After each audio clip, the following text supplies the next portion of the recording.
Meeting to order. As long as absent, Mr. Haney is absent, we still have a quorum. All right, Mr. Tadlock. The first item we have is Chief Bailey has compiled some information for the board for your information. This was regarding some ongoing discussions regarding leave and compensation. So if it's all right, we'll just turn on over to Chief Bailey.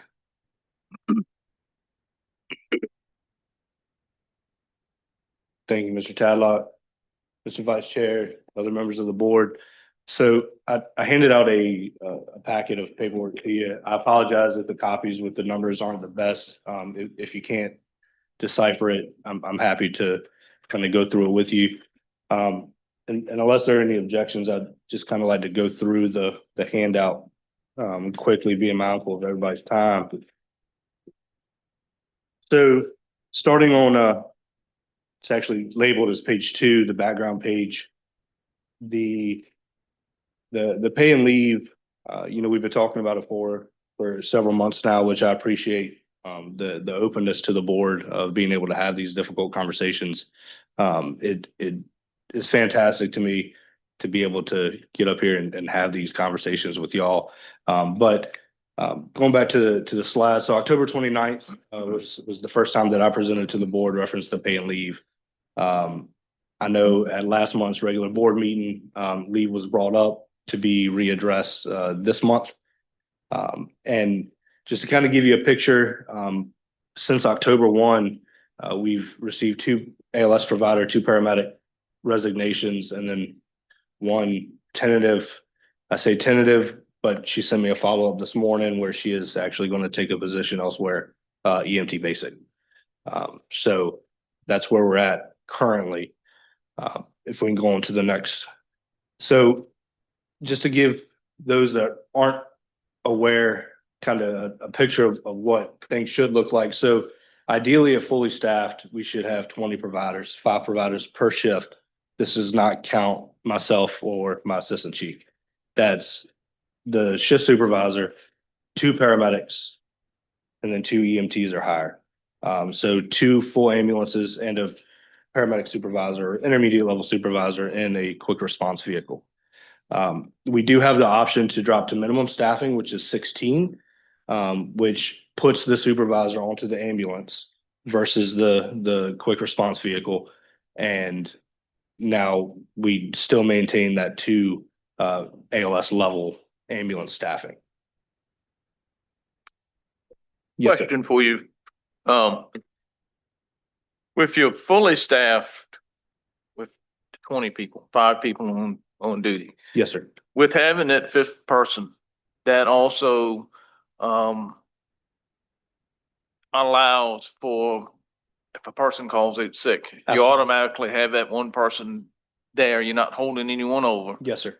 So they would go to the medic unit. Yes, sir. And also, it is a position built in actually to help with someone taking leave. Yes. Yes, sir. Okay. To backfill any sick outs, right? Immediate call outs.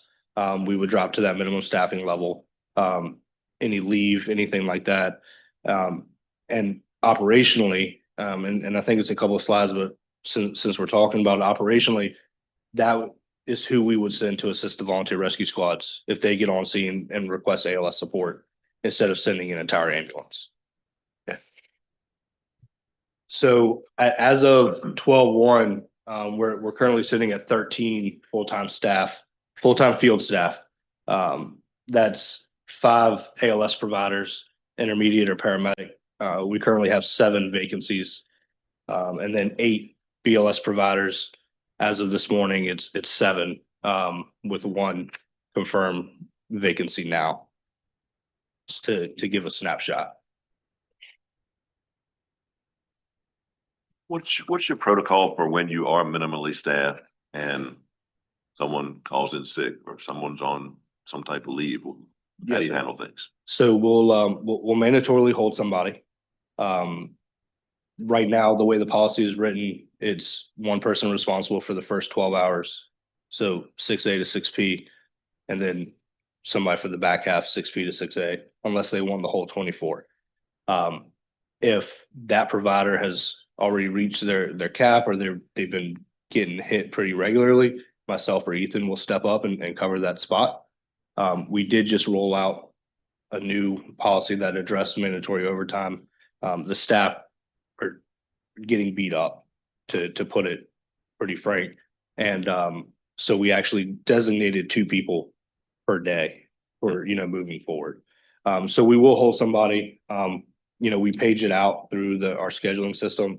Some of our shift leads, shift supervisors, they'll actually call the part-timers and say, hey, are you available? Can you work today?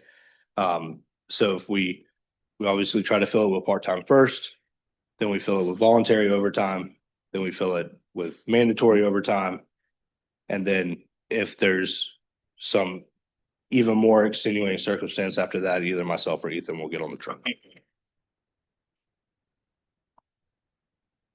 So kind of to Mr. Brand's point, talking about the shift supervisor, again, they staff the quick response vehicle, allows for the ALS, ALS support to the rescue squads, frontline supervision, medical oversight, doing traditional EMS supervisor tasks. They will come off the car to staff an ambulance if there's a call out. And they also allow that surge capability with either myself or Ethan. So if we're having a really bad day around here and we're not needed in a command role, just routine EMS calls, then we could also unstaff that unit and put Medic 3 in service. With us at that 5-person per shift staffing. So we have surge capacity, leave filling capacity, and volunteer rescue squad assist capacity, without having to commit a full ambulance. Conversely, we'll go to the next one, Carl. If minimally staffed, that shift supervisor again gets put onto the ambulance. So we lose that additional layer of staffing, and we don't have any surge capacity outside of Ethan and I both getting on a truck and putting Medic 3 in service. So we're limited in our capabilities of raising our service delivery model. So just to kind of reiterate the problem statement, right? So the providers, the field providers in Northumberland County are underpaid, at least compared to other organizations and jurisdictions in the region, resulting in them unfortunately seeking employment elsewhere.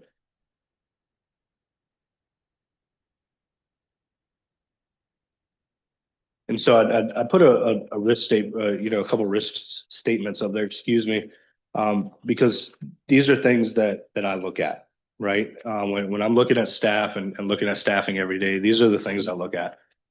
So lack of qualified staff, right? If we have folks leaving our agency and going somewhere else, we're left with uncovered shifts. Ultimately, that leads to increased overtime utilization.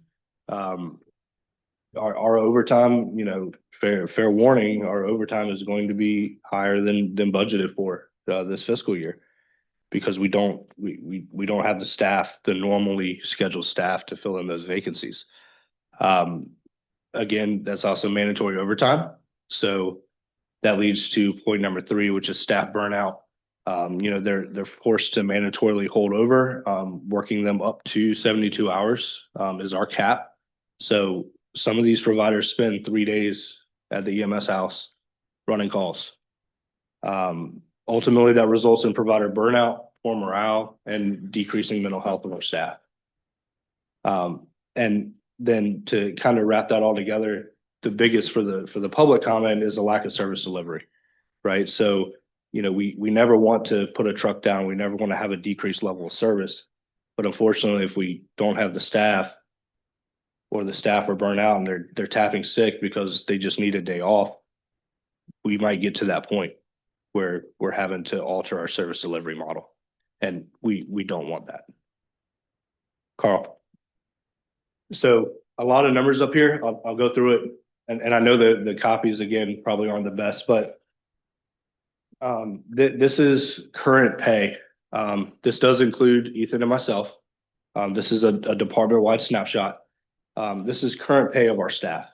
The staff their names aren't listed and they're randomized as to, not truly be able to identify one versus another. But if you see and you look at it, there's some folks that are making less than $40,000 a year, working potentially up to 72 hours because we have to hold them over. We do have the built-in overtime, which is a great supplement. But the highest level there is, the highest rate of pay there is a paramedic with numerous years of experience. So, that employee got the years of service stipend that Chief Balderson put in place. But I put that up there just to kind of give you a snapshot of where we're at. You don't actually though have anybody making less than $40,000 a year when you figure the overtime. Not with the built-in overtime, no, sir. So what I'm saying is, if you were to advertise a position, you would advertise it with $38,625, but with overtime, you'll be making over probably making over $40,000 a year, correct? Yes, sir. So like take employee, let's use employee H. So their base rate or their straight time rate, which is, based off of 2,080 hours a year, is 38,625. I would advertise that at the 43,526.60. Because they're naturally going to work 176 hours of built-in overtime a year. Yeah. Yeah. Okay. Thank you. Yes, sir. But even at that, with that overtime rate, even with the overtime rate, they're still making less than they would be in surrounding counties. Yes, sir. With what you would say a straight salary. Yes, sir. Yes, sir. We remain the lowest in the Northern Neck region. Say all of your employees are unhappy about the amount of overtime that they're having to work, or some of them glad to have it. So some like the overtime. Traditionally they're the more eager, newer to the job folks that just love to work. Nobody likes the mandatory. Nobody likes the mandatory. I think that we softened the blow a little bit with the new policy because we scheduled it out through the entire year of 2026. So everybody should be able to know when, their day is. But they're getting tired as a group, speaking as a group, they're getting tired. When you advertise and interview for a position, Yes, sir. do you emphasize the overtime, or do you look for those people who are? Do you ask questions? Would you mind working overtime, or how's your status on working overtime? Certainly, you wouldn't want somebody that says, "No, I don't like overtime, and I don't want to work any overtime." Sure. That sure. would be a red flag right there, in my opinion. Yes, sir. So certainly, you want to ask that individual. You said some people do and some people don't. Correct. So the ones don't, they're the ones I think you could work on in the future for interviews. You understand what I'm saying? Yeah, yes, sir. I do. We're getting around the rock. Yeah, yes, sir. And when we do interview, we let the interviewee, the applicant know, we do have a mandatory overtime policy. This is what it looks like. And they can base their decision on whether they, And I know they you accept the offer at that point. Not that great.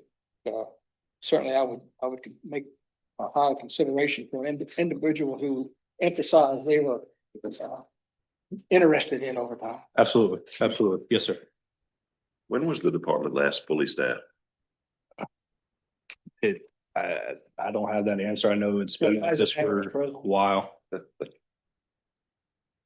I don't, as far as, I think we've had fully staffed when we were at 16 a couple of years ago. When we added the 4 additional to make the 5, we've never been able to fully staff the 20 positions. I think we've been fully staffed for the 16, but not the 20. No implications by the question. I'm just curious. So the county is incurring new costs with the amount of overtime that being required at the department, right? Ultimately, I would say it's going to result that way. Wonder how that balances with the salaries that we're not paying by the vacancies that we have. I get where you're going. Mhm. Curious. What would you say, Jimmy? I understand what he's trying to, I'm just, is the county paying Yeah. more by paying the overtime? I thought Jimmy was giving you an answer. That's why I couldn't hear him. So, I can weigh in a little bit. So just take the ALS vacancies, for example, right? Obviously that's the highest rate of overtime. And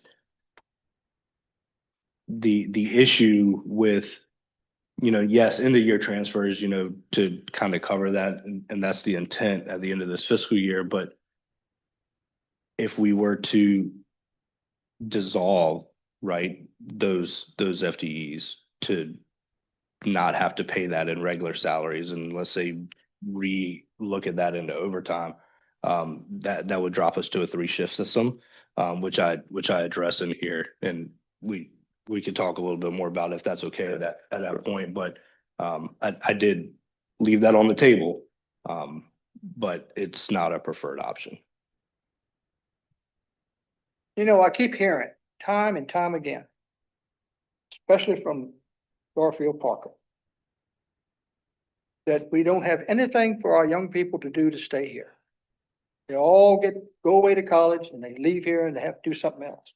Why in the world couldn't we go into the school system and get some people who don't want to go to college, get interested in something like this as a career in Northumberland County?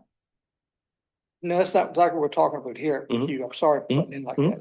But how many times have you heard? I know you've heard it. All our young people are leaving. We have nothing for them to do in Northumberland County. Here's people here making 40-some thousand, someone making $80,000 a year. I don't understand. I'm lost here. Maybe somebody can answer it for me. Jimmy, you've been in this business a long time. Can you answer the question? it takes a special person to go in and provide care to someone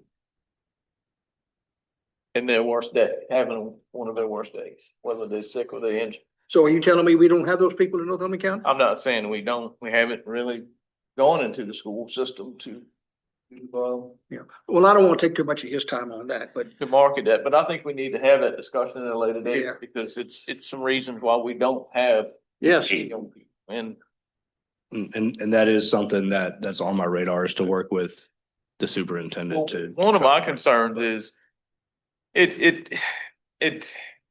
I don't care if somebody wants to work all the overtime they want. I'm getting concerned about the fatigue. Absolutely.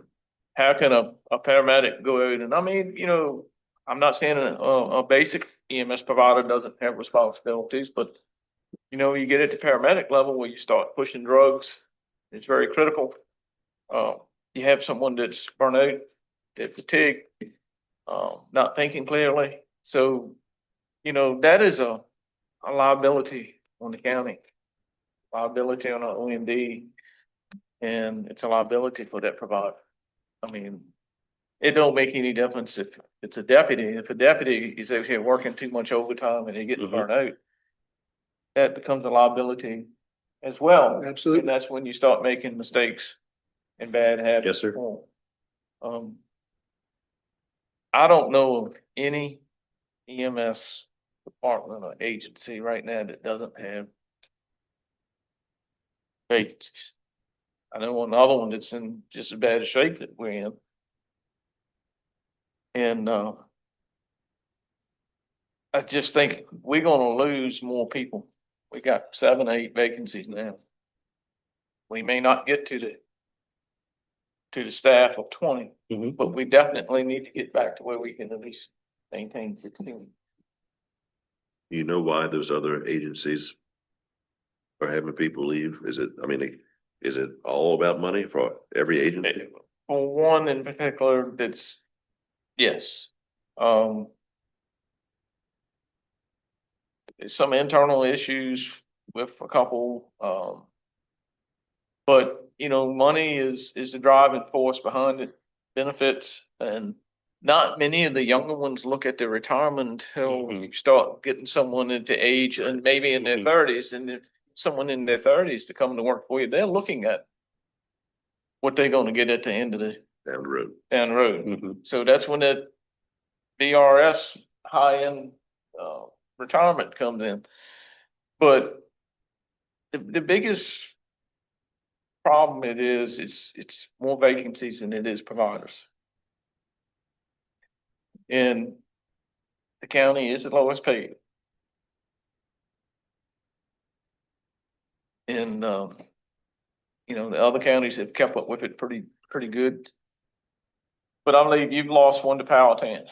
That person, probably a better move for them anyhow because they lived in Midlothian. Mhm. One had a 4 hour commute. They got something close to home. But, you know, we constantly hear about salaries. And we haven't been very competitive in the last couple of years with the salaries. The leave is definitely a turn on. And to fill any of these vacancies, we're gonna have to be within range of the other counties to draw people. And we will never be the highest paid. We can't afford it. But we need to be a little closer. I could see if we were within $1,000 or $2,000, but we're way off on some of them. And we can look up here at the salaries all you want, and we can look at, you know, somebody's making $66,000. Well, if they're making $66,000 this year, and a lot of that salary is based on overtime, they may not make the $56,000 next year No, because they don't work all the overtime. and fortunately, you know, the years of service that Chief Walterson put in, Right. that was a help. But then other jurisdictions start doing it. You know, and so we're, you know, as I described it to Mr. Tadlock, we're in a tug of war, you know, with the rest of the region, and folks are going to go where they have a better work-life balance, which includes compensation. And that's, you know, that's just where we're at. Enlighten me a minute. I'm ignorant on this. How do these people that you hire get trained? Is there an academy or something that they can go to, or they do go to? Sure. Get trained? Sure. So there's a plethora of ways. Most of it now is through the community college system. Community college? You know, like RCC has a paramedic program. Okay, Other places complete it. You know, like if they were a full-time at ABC Fire Department, they got their certification there, left there, came here. All of our part-timers work at another agency somewhere. So that's generally the two main ways is through the community college system, because the paramedic program is an associate's degree program. so Warsaw, Rappahannock, they have a program for it? They do, yes, sir.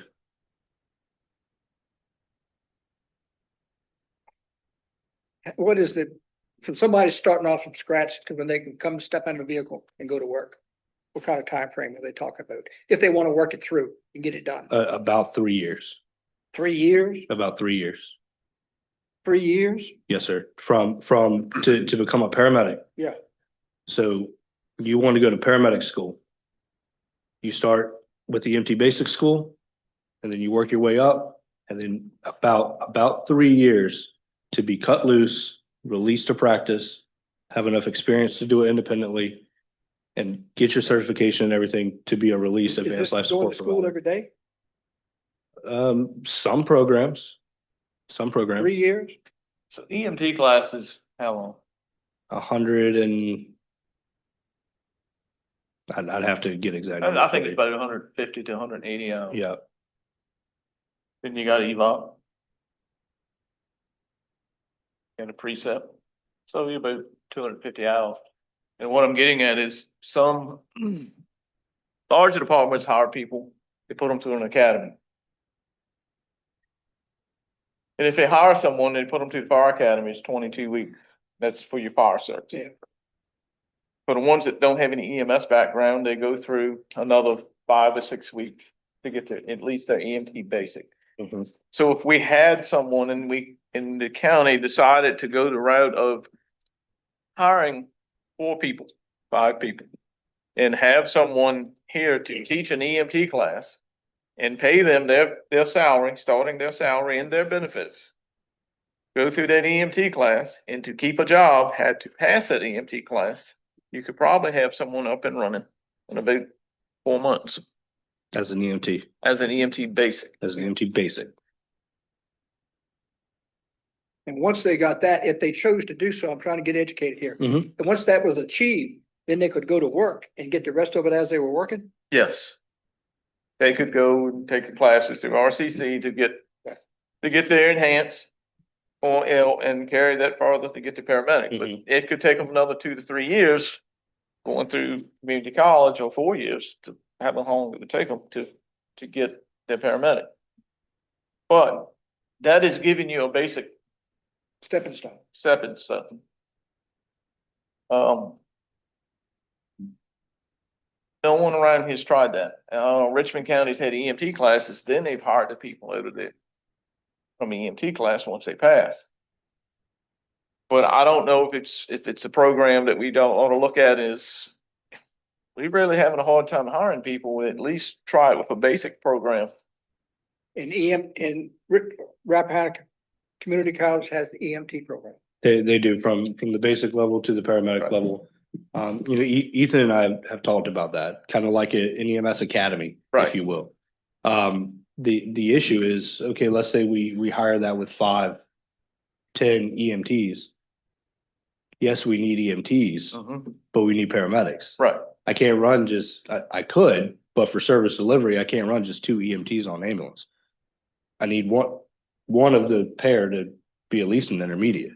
So if we were to go that route, we would like it to be start to finish and grow them in-house.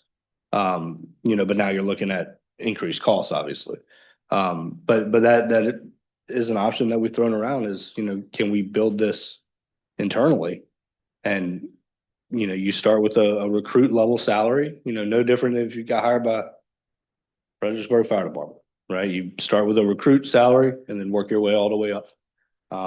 We're absolutely open to finding, using creativity. Well, what I've seen, and you've probably seen it too, is if you get into answer, go back to Mr. Fisher's question earlier. We've had so many young ones that to get into high school and they go to RCC and they start the EMT class and they get in the middle of it and this is not for me. Mm-hmm. Or they finish it and they go and take a state test and they fail it the first time. And they get discouraged and they don't go back, or they don't pass it at all. Try 6 times. And you don't pass it at all, and they go on to something else. They don't have anything vested in it. They don't have anything coming back to them. It's done on their time, out of someone's pocket. A lot of times they can get scholarships to go. But if they were earning something, as they're learning, they would put more in it to get a good result at the end. Their job wrote on it. Yeah. Well, at the sheriff's department and law enforcement, they used to have a program where if you went through the academy, you had to sign some type of a contract where you worked for at least so many years afterwards. Right. But they don't have that problem too much, but they do get paid while they're at the academy now. You get full payment, full benefits while they're in the academy. And that's kind of an incentive to keep them going. Yes. And after they get out of the academy, it's an incentive to pay them more money. And they hit the road and go through field officer training. It's another incentive to pay them more money, and it keeps growing like that. And that's how basically you don't lose too many. You lose a few at the academy. They found out that's not what they want. And you would lose a few here and there. Yeah, but it's better to lose them then than get them on the road. Right. I just see this as a personnel problem, big time.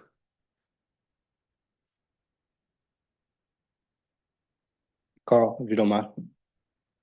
So this is our part-time list. I wanted to include this. We are going to kind of trim the fat, if you will. You'll see there's a couple folks that haven't been very active. But then we have some part-timers that are very active. So just to to give a full transparent snapshot of where we're at. But if you're not being very active, not costing you a whole lot of money, but The- there may be that one person that fill a shift when you need them.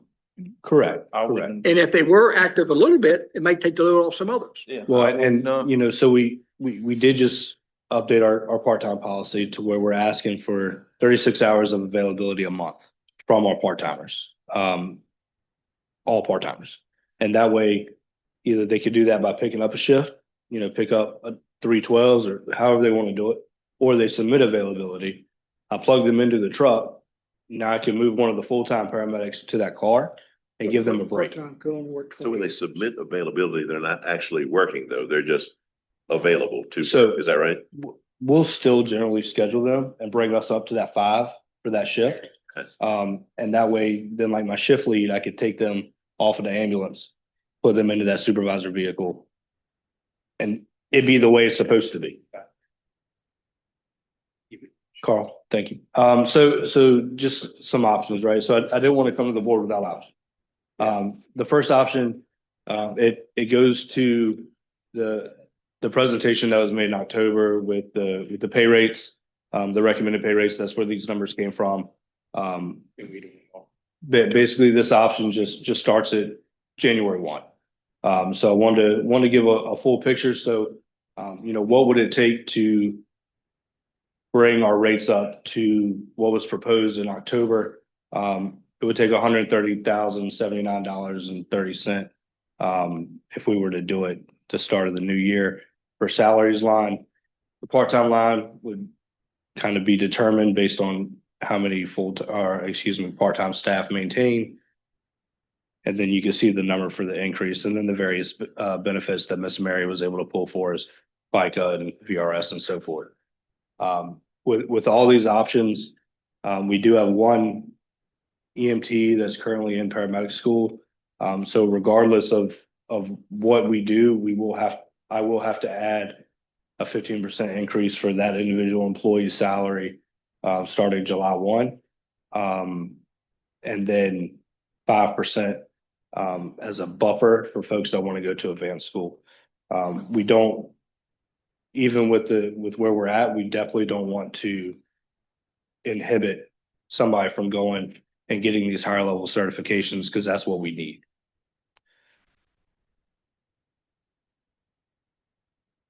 So option B, so basically the same numbers, just as of July 1.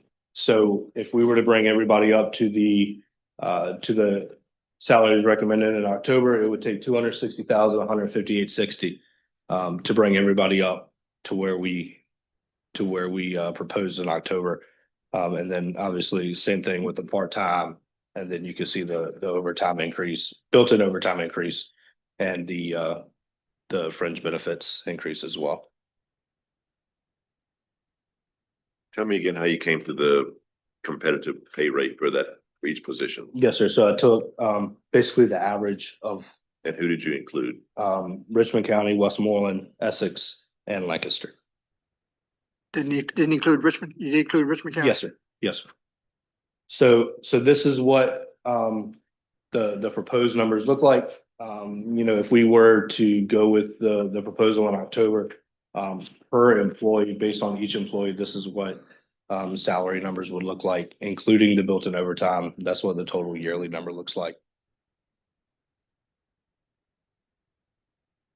So the difference between options A and B are just when they would go into effect. When the funding would occur. Yes, sir. Yes, sir. Call if you don't mind. Part-time rates would obviously go up as well. So just wanted to provide a snapshot of what the part-time rates would look like.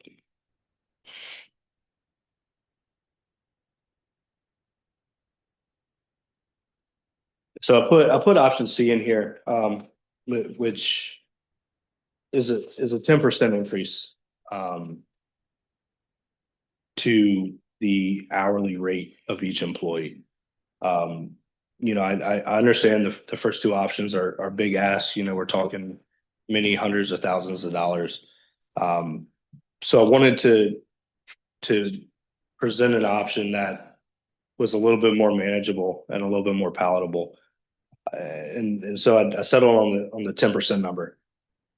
That the 10% number, again, that would take the hourly rate, increase that by 10%, and then the yearly and then the overtime and all that would fall based on that hourly rate number.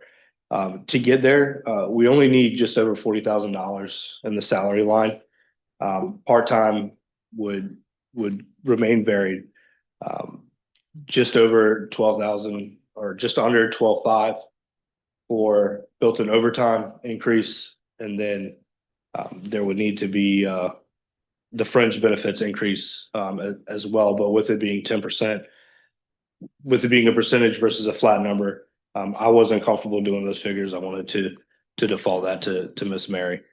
You know, obviously the subject matter expert. This is, if I'm being very open, this is a good move forward.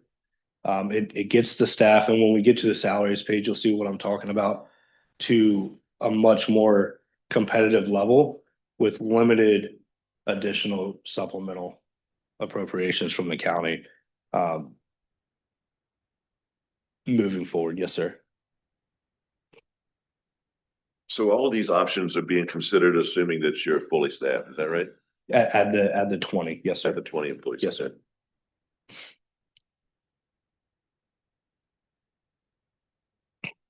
And so, excuse me, so now, you know, if we take this and we look at the salaries at the 10%, it brings even EMT basics up to, you know, to 47, almost 48. It brings paramedics, you know, up into the 60s and 70s. You know, you have the outliers with the higher salaries that have been here a long time. But for example, those vacant ALS positions, that 26.13 an hour, that's what if a paramedic applied today and they wanted to come work here, that 26.13, depending on what their years of service would be, because there may be some variability there, because we built $4,000 in for that salary adjustment. But give or take, that 26.13 is where we would start new hire paramedics at, and that puts them at 56,292.44. If we were to go back to the October proposal,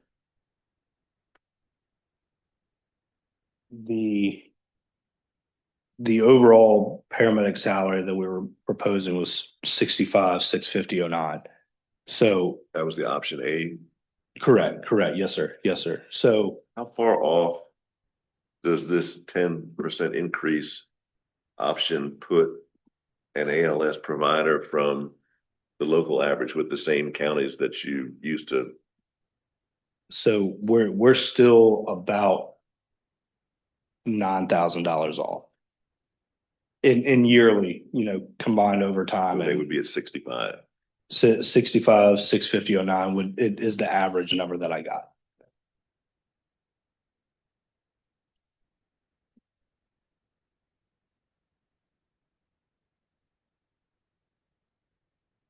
Is there any questions I can answer about what these figures are? Or how I got to these numbers?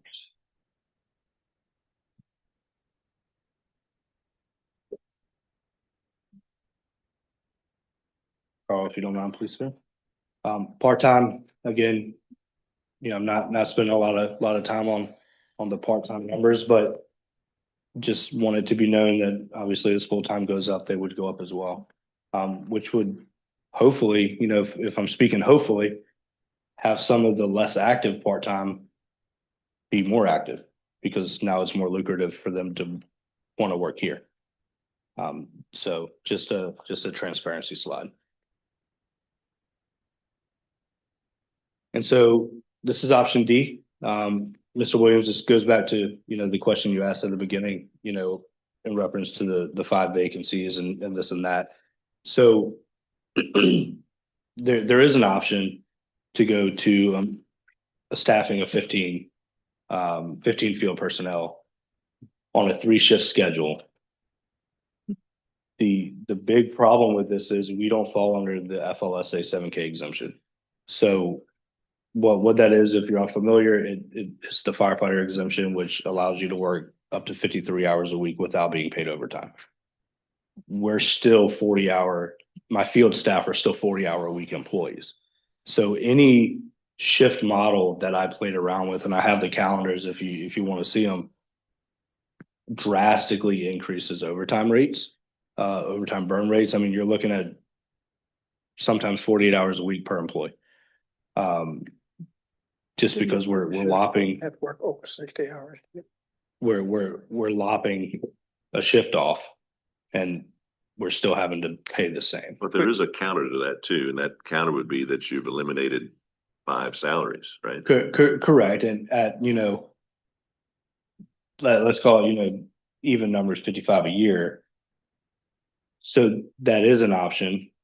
We absorbed that 5 and there's still vacancies, so nobody would lose their job, right? So we absorbed that at $55,000, give or take, per employee.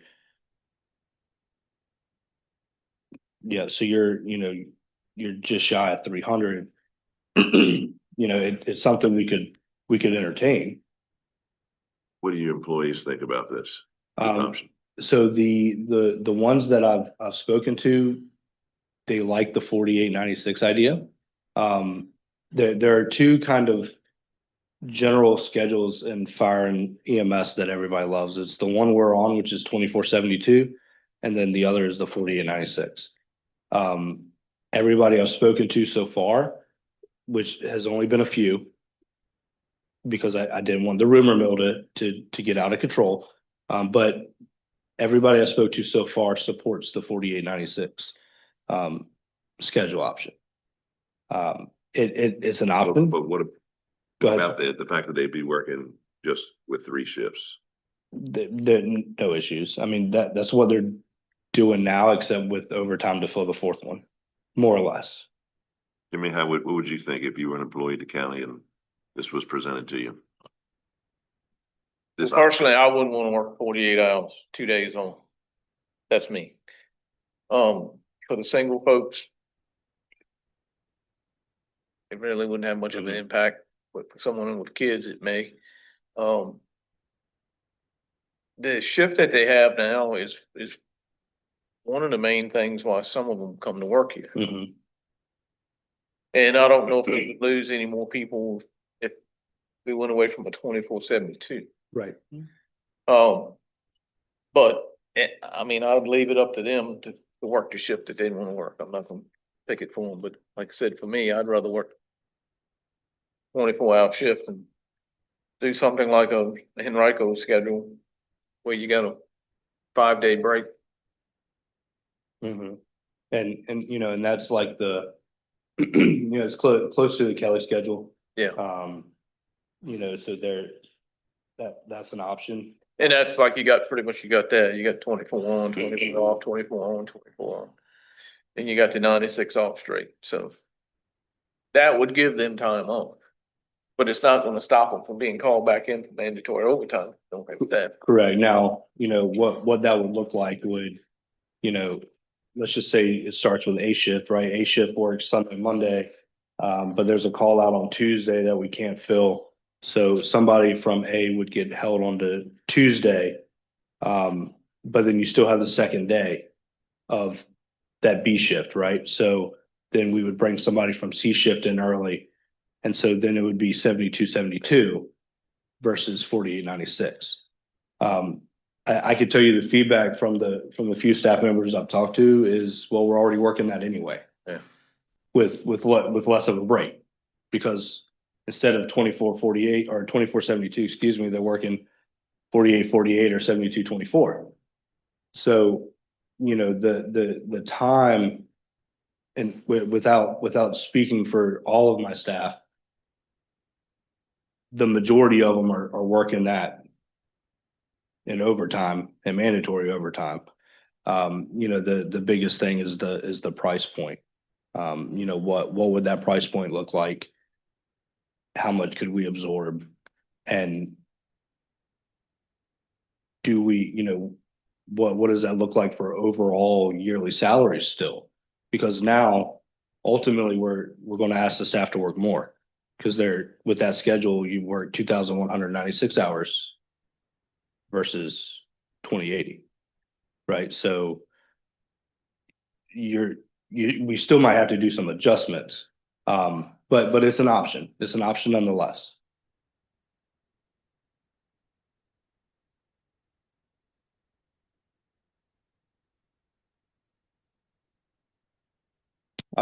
Just to kind of, I know it was in the individual slides, but just to kind of give it a generic breakdown, right, of the fringe benefits of what it would cost, because that's an often forgotten part of funding salaries and compensation plans is the fringe benefits. So those numbers, I put a little squiggle there because I didn't want anybody to think they're exact. There's room for error there. But just to kind of give you a snapshot of what those fringe benefits look like.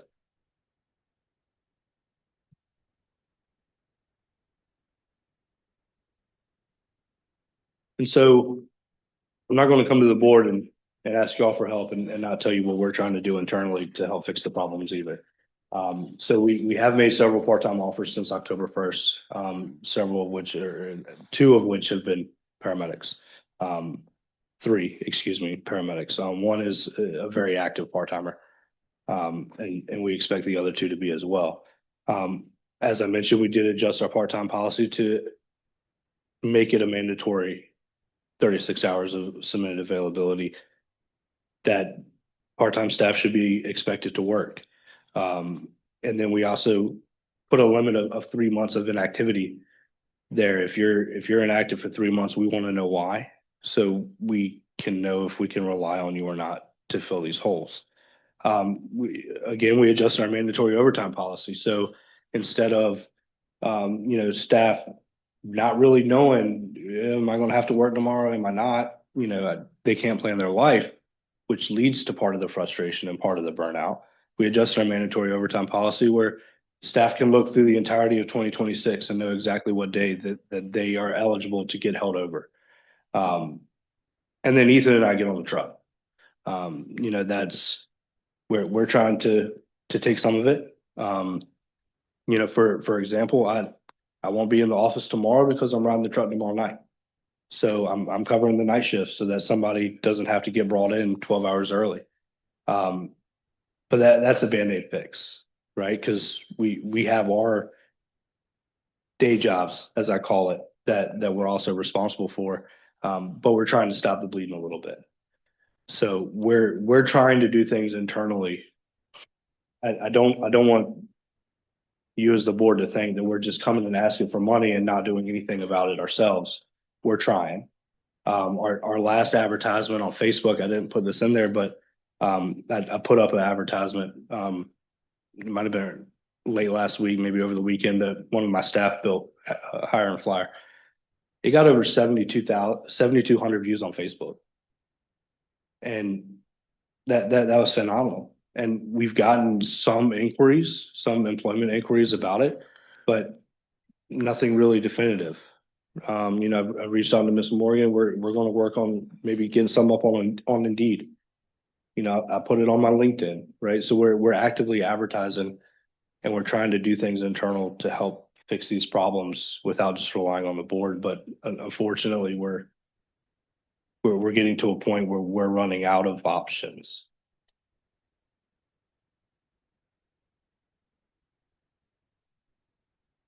So how can we fund this, right? That's the biggest question. Where's the money going to come from? And I looked at it from an internal point of view. Obviously, y'all have a different point of view than I do, but how can I fund this with plans and budgets and things that I already have? So in the fiscal year 27 to 31 capital improvement plan, I put replacements in for Ethan's vehicle, my vehicle, and the shift supervisor vehicle, which we can cut if we need to and push it back 5 years to help offset some of the costs, at least for those next 5 years. I know that at that point, it's just buying time because we're still ultimately going to have to replace those vehicles, but it'll give us a little bit more time to figure it out. We could also supplement it with the EMS billing funds. Although that's not really sustainable. At least not while funding other projects, right? Our current, as of 11/28, I spoke to the treasurer, Ms. King, this morning, by email.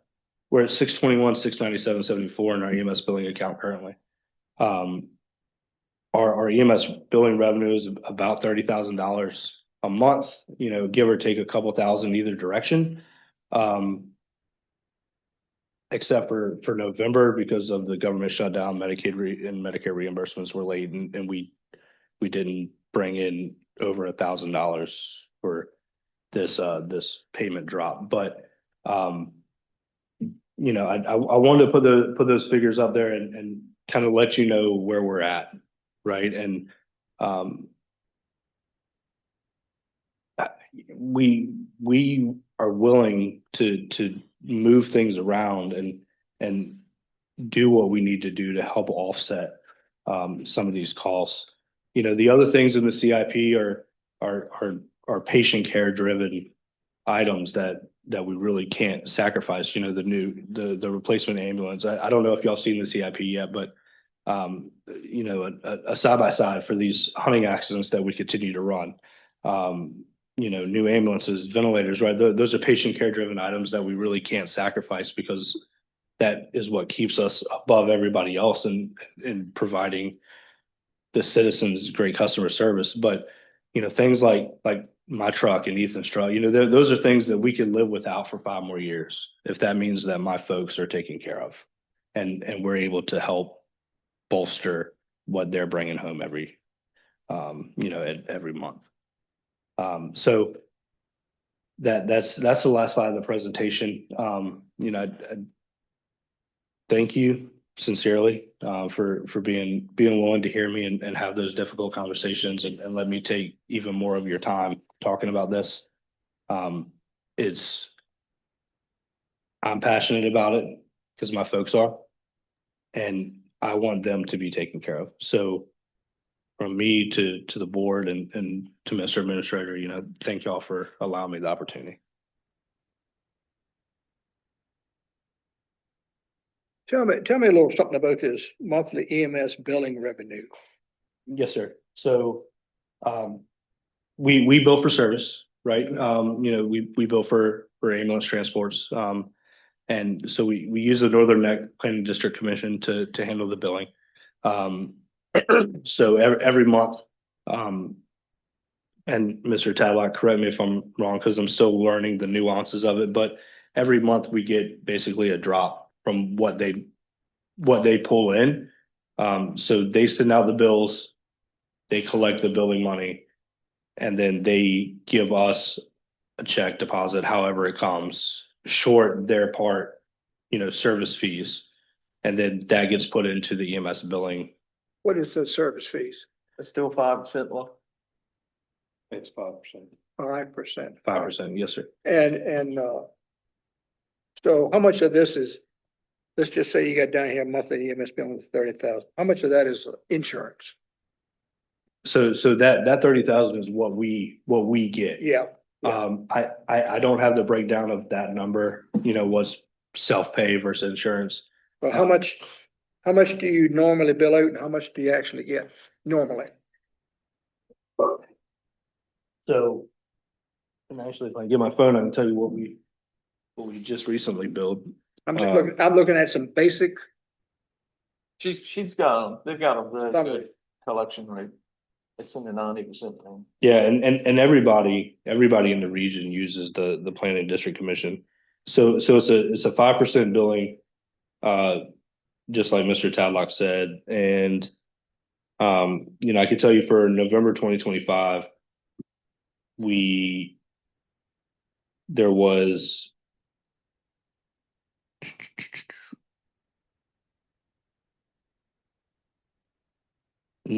total charges billed was 19,826. Okay, hold on, just 19. 19? 19,826. Okay, now how many calls was that? I would have to get those number for you. I don't have those at my fingertips. Unfortunately, I'm sorry. And then out of that, the total cash receipts from that was 7,578.85. That's the 5%, that's the 5% minus the 5%. No, as I believe, and Welch will tell me if I'm wrong, that's self-pay. That's folks that have paid cash for their bill. That's the total that they actually received from the billing. So some of that may have like been insurance adjustments Yeah. that were not paid. Some of it may be through hardships where they've asked for write-offs, those types of things. The reason I'm asking is my neighbor, he had EMS service and he got a bill for like $1,500. So that's why I asked you how many calls it was, because I want to know how many calls divided into this number here is 19,806. And I'm trying to figure out how much you got paid for and how much you did get paid for. Sure. And I can have those numbers for you on next Thursday. As part of the report to the county administrator, if that's okay, Mr. Fisher. And I think you better do it with a couple of them. It's not just one. Okay. Usually on her monthly summaries, she's got a percentage rate of collections, and usually it's in the 90s. So the collection rate varies from month to month, depending on how Medicare, Medicaid, or whatever is running and insurance companies are running. But If you were getting 90%, I would say that would be high. it is high. It's I would say very that'd high. be high. And this EMS billing was done and set up, and it wasn't but 4 counties in it to start off with. And that was Westmoreland, Essex, Richmond County, and Lancaster. And it has grown. They have right many counties involved in it with it now. They do a very good job. But if you would pay another company to do what they're doing in Warsaw, it'd be a 30% fee on your collections. And it's really paid off for all the local counties. We need to look at those billing rates again and make sure we're charging for what. Equal. Yeah, If we're gonna pay equal, we need to charge equal. yes. That's the whole thing. We need to look at that. We need to look at the hardship. We need to look at, they run so many calls for lift assist. Patient refusals. I put things in when I was doing it, a flat fee for patient refusals because. Do you have a fee for patient refusal? Not that I'm aware of. No, sir. That used to tick me off worse than anything in the world. These people get out of their bed at 2:00, and especially the volunteers, 2:00 in the morning, get in their cars, drive, get the snow off the windshield in the wintertime, drive in, get the van going, get everything warmed up, go to the call. Phone is steady ringing at the sheriff's department. Where are they at? Where are they at? Why don't they come? Well, we would get called to help someone get from their house and to put them in their vehicle to go to the doctor's appointment. Then they would call you when they get back home and want you to come back and help get them in the house. Didn't mind doing it, but it was an expense to the county. So we put fees on that, and we really need to look at that. Especially that refusal. I don't know how much of it is nowadays, but it used to be a plenty of. Every week or so, you'd always get. Well, we're looking at, a lot of, I know that economy has changed and inflation has hurt a lot of people, but it's also hurt small counties.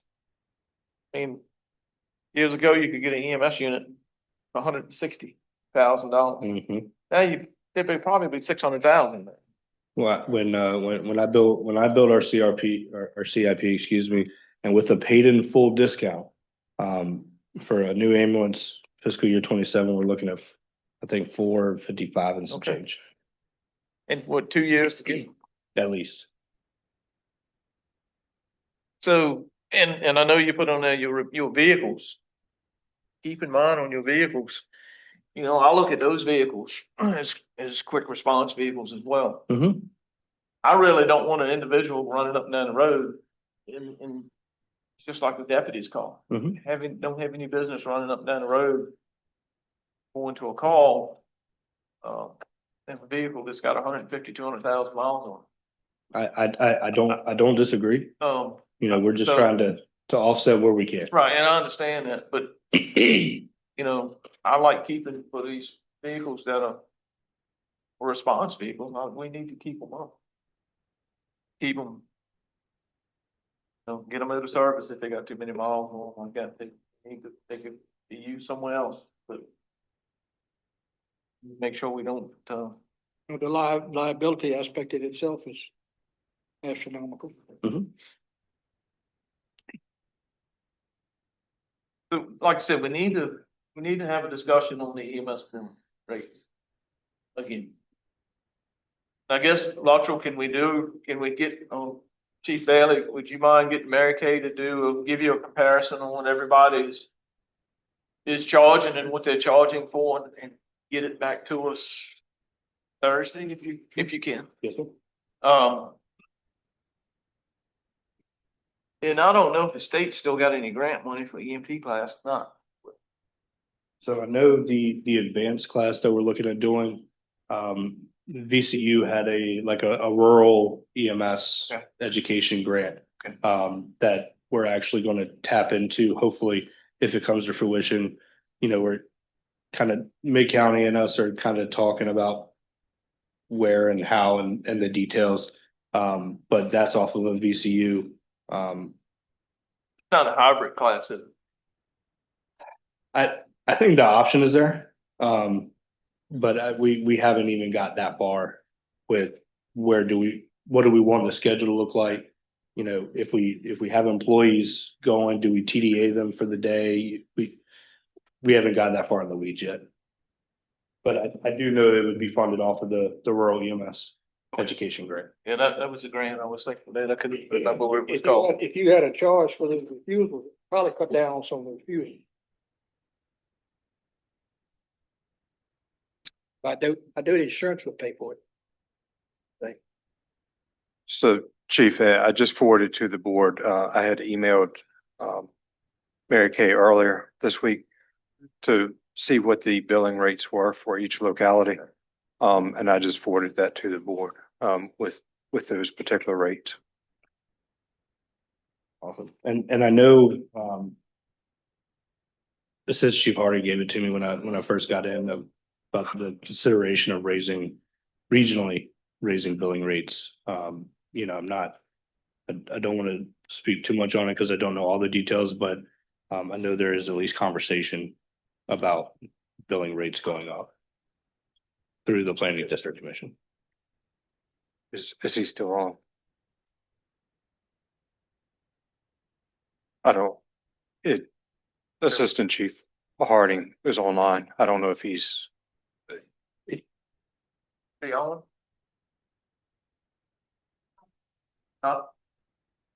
Same thing.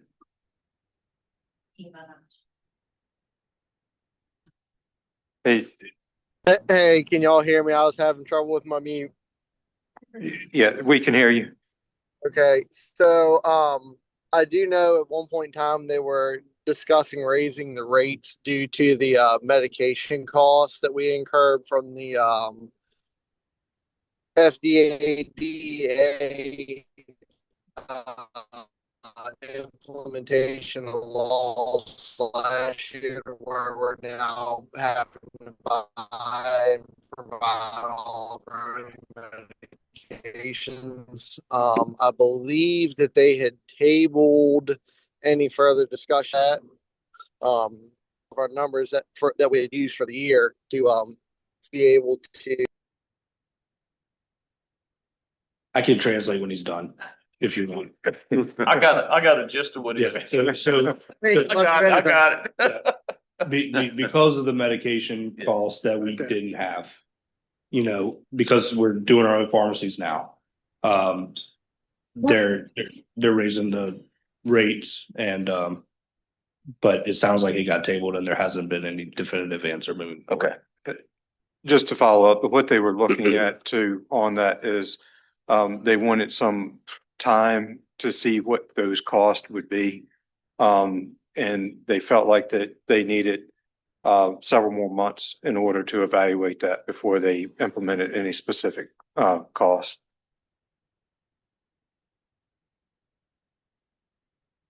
Okay.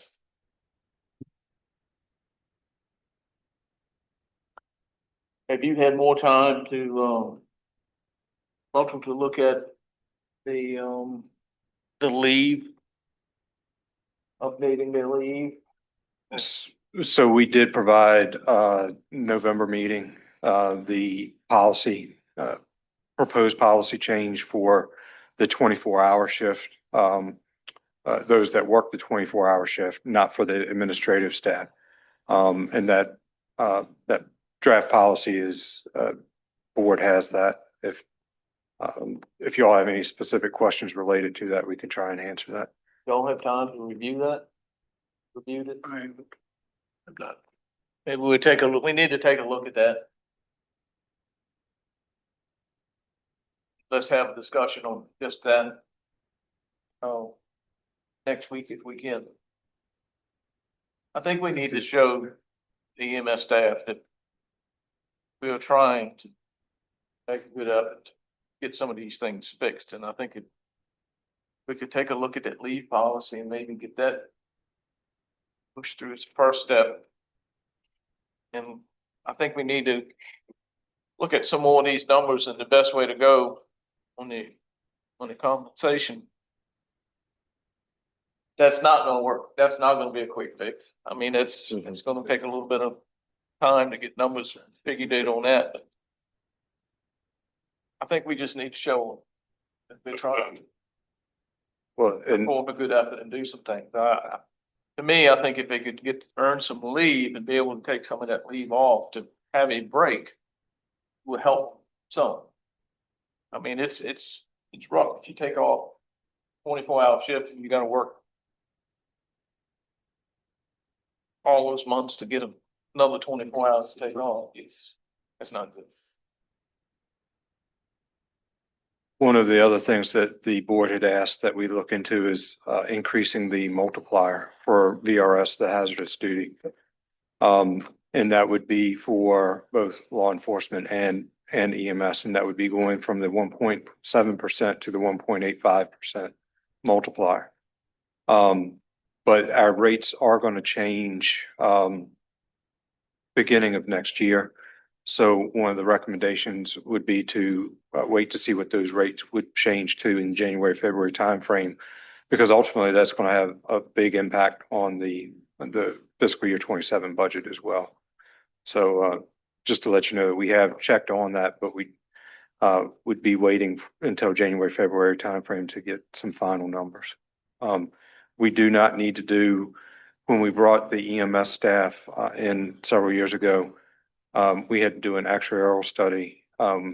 We did find out that we do not have to do another study in order to go from the 1.7 to the 1.85.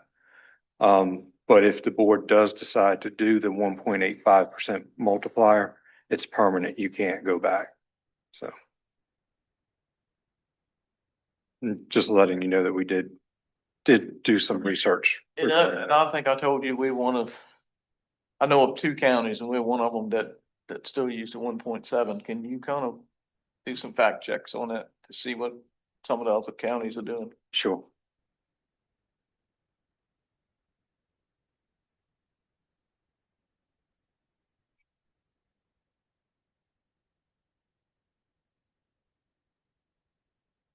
Got anything, Mr. Williams? No, sir. Mr. Fisher, you got anything?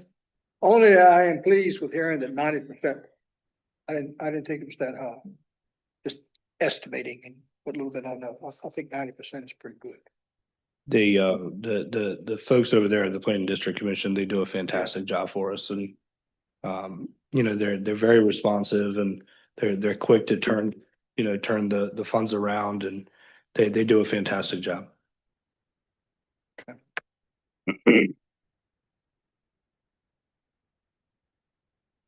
Check too with the rest of your folks and on the 3-shift deal. I would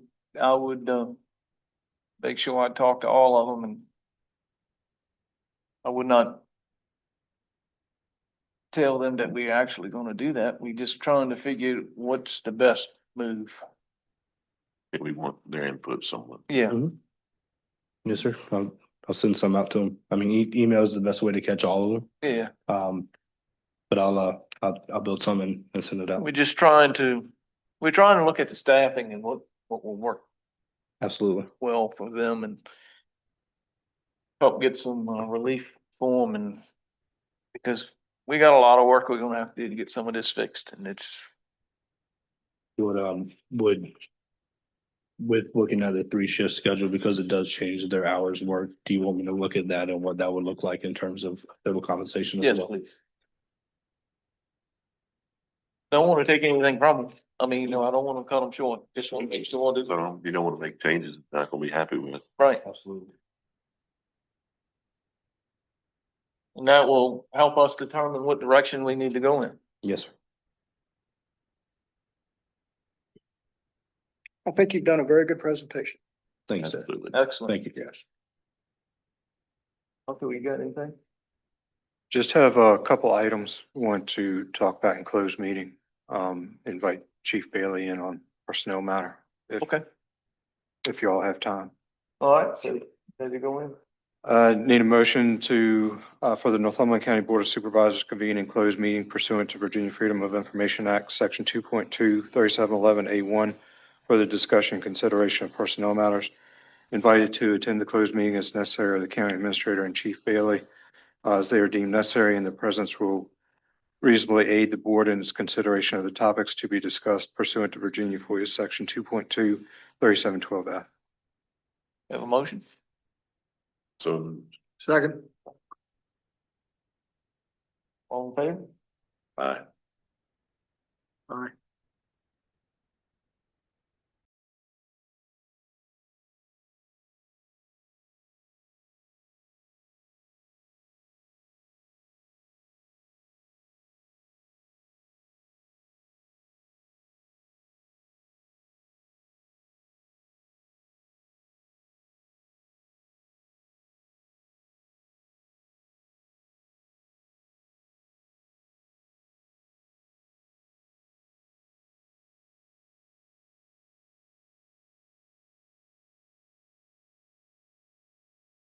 A motion that the Northumberland Board of Supervisors return to public meeting and certify by roll call vote that only public business matters lawfully exempted from open meeting requirements by Virginia Freedom of Information Act, and as were identified in the motion convening the closed meeting, were heard, discussed, or considered during the closed meeting. Motion? So moved. Second. All right, roll call vote. Mr. Williams? Aye. Mr. Fisher? Aye. Brand, aye. Mr. Long and Mr. Henny absent.